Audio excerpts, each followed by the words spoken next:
नमस्कार दोस्तों, मैं हूं प्रसन्नजीत और आप देख रहे हैं प्रोश प्रेजेंट। आप में से काफी लोगों ने पिछले वीडियो की कमेंट सेक्शन में ये पूछा था कि ट्रेन की कौन सी बर्थ या सीट सबसे बेहतर होती है। तो आज की इस वीडियो में हम इसी विषय पर चर्चा करेंगे। तो चलिए शुरू करते हैं। वैसे तो कोई भी यात्री अपने पसंद के अनुसार ट्रेन की सीट बुकिंग नहीं कर सकते हैं। हाँ, ट्रेन की टिकट बुकिंग करने के वक्त यात्रियों को अपने पसंद के अनुसार बर्थ चुनने का एक मौका जरूर दिया जाता है, लेकिन ये कॉन्फर्म नहीं होते हैं कि यात्रियों ने जिस बर्थ को चुना उनको वही बर्थ मिलेगी। अगर बर्थ ज्यादा अवेलेबल होती है तब यात्रियों को अपना चुना हुआ बर्थ मिल सकती है, जो अक्सर यात्रियों को मिलती भी है, क्योंकि जैसे कि मैंने आप लोग को पहले भी एक वीडियो के माध्यम से बताया था, भारतीय रेल द्वारा ट्रेन की टिकटिंग के लिए पहले से एल्गोरिदम सेट किया हुआ है, जिसके अनुसार यात्री अपने पसंद के सीट बुकिंग नहीं कर सकते हैं।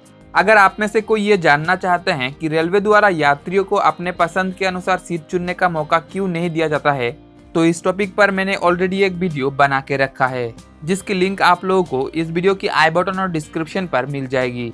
तो आज का हमारा टॉपिक है ट्रेन की कौन सी बर्थ या सीट सबसे अच्छी होती है। दोस्तों, आज हम सिर्फ नॉन एसी स्लीपर और एसी 3 टियर कोच के सीट की ही बात करेंगे, क्योंकि जैसे कि आप लोगों को पता होगा, ट्रेन से लंबी दूरी की यात्रा के लिए ज्यादातर लोग इन दोनों में से किसी कोच को ही प्रेफर करते हैं, और इन दोनों कोच के सीट अरेंजमेंट भी लगभग सेम होते हैं।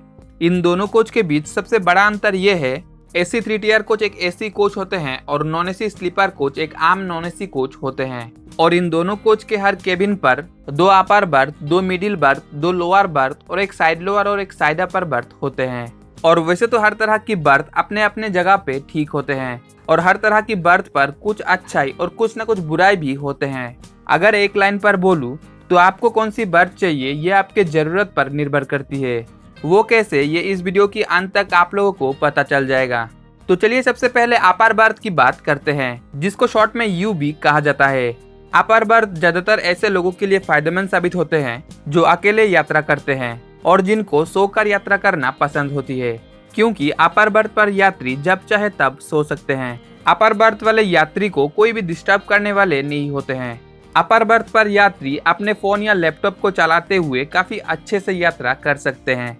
इनके अलावा जिनके हाइट ज्यादा होते हैं उनके लिए भी ये अपर बर्थ बेहतर साबित हो सकते हैं, क्योंकि अगर अपर बर्थ पर सोने के वक्त ज्यादा हाइट वाले लोगों की पैर बर्थ से बाहर निकल भी जाते हैं, तो ये अपर बर्थ काफी ऊपर होने की वजह से उनके पैर कोच के अंदर आने जाने वाले लोगों के शरीर से टकराने की चांसेस काफी कम रहती है।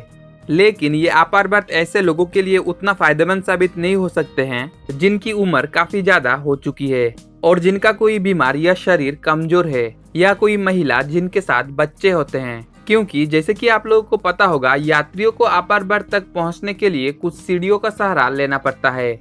ऐसे में अगर किसी यात्री का उम्र काफी ज्यादा हो चुके हैं, या कोई बीमार या कमजोर व्यक्ति है, या कोई महिला जिनके साथ बच्चे होते हैं, ऐसे लोगों को बार बार इन सीढ़ियों से ऊपर चढ़ना और उतरना काफी दिक्कत हो सकते हैं।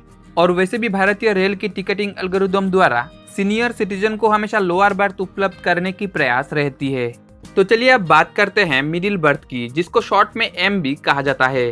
फ्लाइट की मिडिल सीट की तरह ट्रेन की मिडिल बर्थ को भी काफी कम लोग पसंद करते हैं, क्योंकि दूसरे बर्थ के मुकाबले इस मिडिल बर्थ के फायदे कम होते हैं। मिडिल बर्थ के फायदे ये है, अगर रात को सोने के वक्त मिडिल बर्थ के यात्री उनके पास वाले खिड़की को खोल के सोते हैं तो उनको बाहर का ताजा और ठंडी हवा मिलती है, लेकिन ऐसे हवा से बहुत सारे लोगों को परेशानी भी हो सकते हैं। इसीलिए कुछ लोग सोने के वक्त खिड़की को बंद करके सोते हैं, और ये फायदे सिर्फ नॉन एसी स्लीपर कोच के यात्री ही ले सकते हैं, क्योंकि एसी 3 टियर कोच के खिड़कियां शीशे से पूरी तरह सील्ड होते हैं, जिसको नॉन एसी स्लीपर कोच के खिड़कियों की तरह नहीं खोला जा सकता है। इनके अलावा चार्जिंग पॉइंट भी इसी मिडिल बर्थ वाले के बिल्कुल पास होते हैं, लेकिन मिडिल बर्थ पर यात्री दिन के टाइम सोकर यात्रा नहीं कर सकते हैं, क्योंकि आप में से काफी लोगों को पता होगा, भारतीय रेल के मुताबिक सुबह 6 बजे से रात के 10 बजे तक मिडिल बर्थ और अपर बर्थ वाले यात्री अगर चाहे तो लोअर बर्थ वाले के साथ लोअर बर्थ पर बैठकर यात्रा कर सकते हैं। इसीलिए अगर सुबह 6 बजे के बाद अपर बर्थ और लोअर बर्थ वाले यात्री लोअर बर्थ पर बैठकर यात्रा करना चाहते हैं, तो मिडिल बर्थ वाले यात्री को अपना सीट डाउन करना पड़ेगा। लेकिन अगर मिडिल बर्थ और अपर बर्थ वाले के बीच अंडरस्टैंडिंग होती है, तो अपर बर्थ वाले दिन में जब तक नीचे लोअर बर्थ पर बैठते हैं तब तक ये मिडिल बर्थ वाले यात्री अपर बर्थ पर सो सकते हैं। तो चलिए अब बात करते हैं लोअर बर्थ की, जिसको शॉर्ट में एल भी कहा जाता है। लोअर बर्थ ज्यादातर बुजुर्ग, महिला और बीमार या कमजोर लोगों के लिए सबसे बेहतर साबित होते हैं, क्योंकि जैसे कि आप लोगों को पता होगा, लोअर बर्थ पर बैठने और सोने के लिए अपर और मिडिल बर्थ की तरह ऊपर चढ़ना नहीं पड़ता है। लोअर बर्थ सबसे नीचे होने के कारण लोअर बर्थ पर कोई भी यात्री बहुत आसानी से बैठ सकते हैं और सो भी सकते हैं। इनके अलावा लोअर बर्थ के पास खिड़की भी होते हैं, जहां से यात्रियों को बाहर का खूबसूरत नजारा देखने को मिलती है। लेकिन लोअर बर्थ के यात्री भी अपने बर्थ पर मिडिल बर्थ वाले की तरह दिन में सोकर यात्रा नहीं कर सकते हैं, क्योंकि मिडिल बर्थ की तरह लोअर बर्थ पर भी सुबह 6 बजे से रात के 10 बजे तक भारतीय रेल की वही नियम लागू होती है। ऐसे में अगर अपर और मिडिल बर्थ वाले सुबह 6 बजे से रात के 10 बजे के बीच लोअर बर्थ पर बैठना चाहे तो लोअर बर्थ वाले यात्री को उन्हें बैठने के लिए जगह देना पड़ेगा। हाँ, जैसे कि मैंने पहले भी बताया, अगर लोअर, मिडिल और अपर बर्थ वाले के बीच अंडरस्टैंडिंग होती है तो अपर बर्थ वाले दिन में जब तक नीचे लोअर बर्थ पर बैठते हैं तब तक कुछ टाइम लोअर बर्थ वाले और कुछ टाइम मिडिल बर्थ वाले अपर बर्थ पर सो सकते हैं। तो चलिए अब बात करते हैं साइड लोअर और साइड अपर बर्थ की, जिसको शॉर्ट में SLB और SUB कहा जाता है। ये साइड लोअर और साइड अपर बर्थ लगभग सेम होते हैं, क्योंकि ये दोनों बर्थ लोगों के आने जाने वाले रास्ते के बिल्कुल पास होते हैं। रास्ते के बिल्कुल पास होने की वजह से इस दोनों बर्थ से सामान चोरी होने का चांसेस रहती है।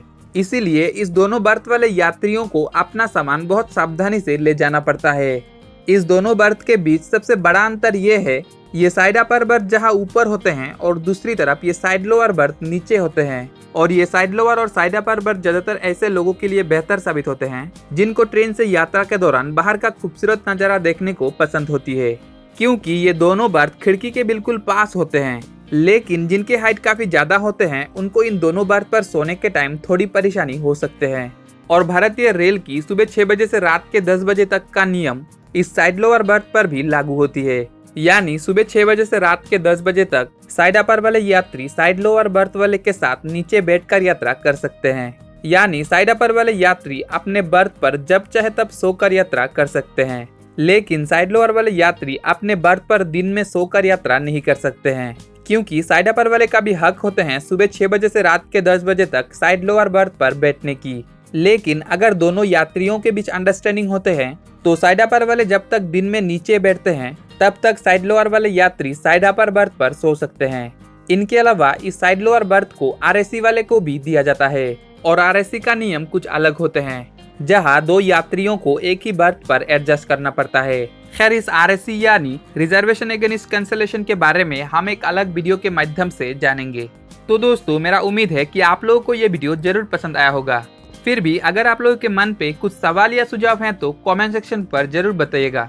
और अगर आप में से कोई इस चैनल पर नया हो या अभी तक इस चैनल को सब्सक्राइब नहीं किया तो देर किस बात की, इस YouTube चैनल को सब्सक्राइब कर लीजिए, क्योंकि ऐसे ही रेलवे से जुड़ी छोटी छोटी इन्फॉर्मेटिव वीडियो आपको इस चैनल पर मिलता रहेगा। तो चलिए मिलते हैं अगले वीडियो पर, और धन्यवाद इस वीडियो को अंत तक देखने के लिए।